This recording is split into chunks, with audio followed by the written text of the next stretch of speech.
Shalom à tous, Baruch Hashem. On a le souhait de reprendre ensemble le Sefer. Brit Shalom.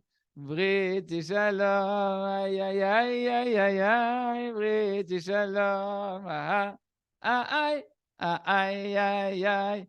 Brit Shalom. Les amis, il faut chanter quand il suit ce genre de cours. Parce que le Yetzirah, il fait lui aussi sa symphonie pour nous empêcher d'étudier ces paroles fondamentales. Donc beaucoup de simcha, beaucoup de renforcement pour avoir les forces d'écouter et de se renforcer et d'avancer en se construisant avec ces paroles-là. Les amis, le fondement de toute la Torah, on a compris que c'est les yeux, que tout tient sur les yeux.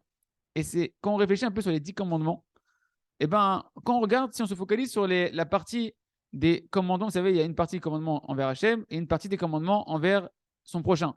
On voit que les commandements les plus graves, dans les commandements envers le prochain, tu ne tueras pas, tu voleras pas, etc., ils sont mentionnés extrêmement rapidement. Il n'y a pas du tout d'explication et d'annotation qui vont avec pour quadriller un petit peu cet interdit-là.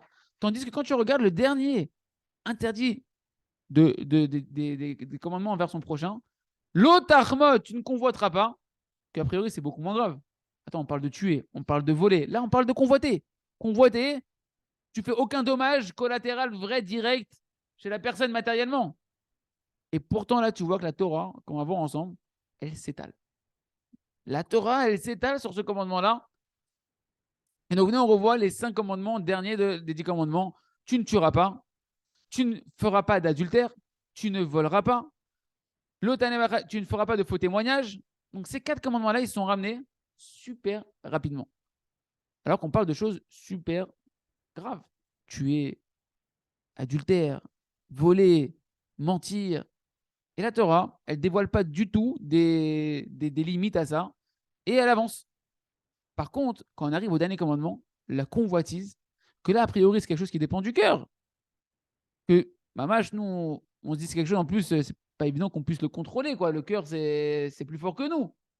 Et bien là, on voit que la Torah, elle détaille. Tu ne convoiteras pas, et 2 points, ouvrez les guillemets, la maison de ton prochain. Tu ne convoiteras pas la femme de ton prochain, son serviteur, sa servante, son bœuf, son âne, et tout ce qui appartient à ton prochain.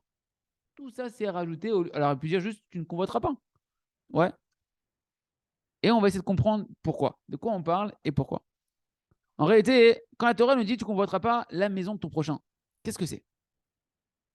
La maison de ton prochain, ben, c'est tous les biens matériels de ton prochain. La femme de ton prochain, pas shoot, c'est évident. C'est sa femme. Tu ne regarderas pas sa femme et tu ne vas pas la convoiter. Son serviteur, sa servante. Là, on pourrait dire, nous, c'est pas trop actuel. On n'est pas trop avec des serviteurs, des servantes, etc.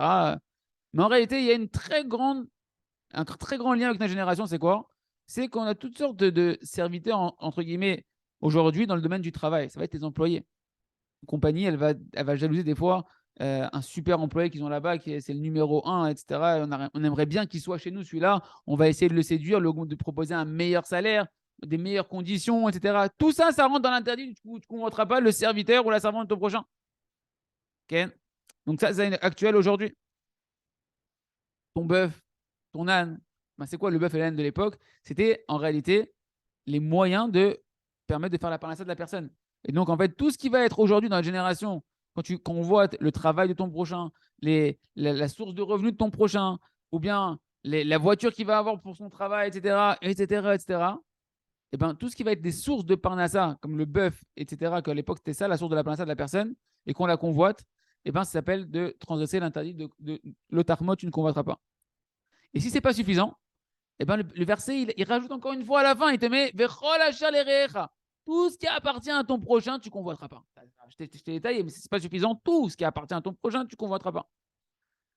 Donc la Torah, elle t'a fait une longue liste et encore, elle continue à te détailler. Chez Loïcher, Makom et Taou, tu me dis, il ne faut pas qu'il te reste une petite erreur dans la tête que peut-être, si la Torah n'a pas mentionné ce détail-là, ça, j'ai le droit de le convoiter. Elle t'a mis un verrou final, qu'il n'y a aucun doute que c'est interdit de commencer à convoiter quoi que ce soit. Et bien, Hachem, on verra dans le cours de demain que la convoitise, eh ben, elle commence par ce que tu vois avec tes yeux. Et c'est pour ça que la Torah a été tellement longue pour conclure les 10 commandements. Ça sera l'objet du cours de demain, Hachem. C'est que tant que tu ne préserves pas tes yeux, eh ben, tu vas tomber dans tous ces interdits-là. Parce que la porte du cœur, c'est les yeux.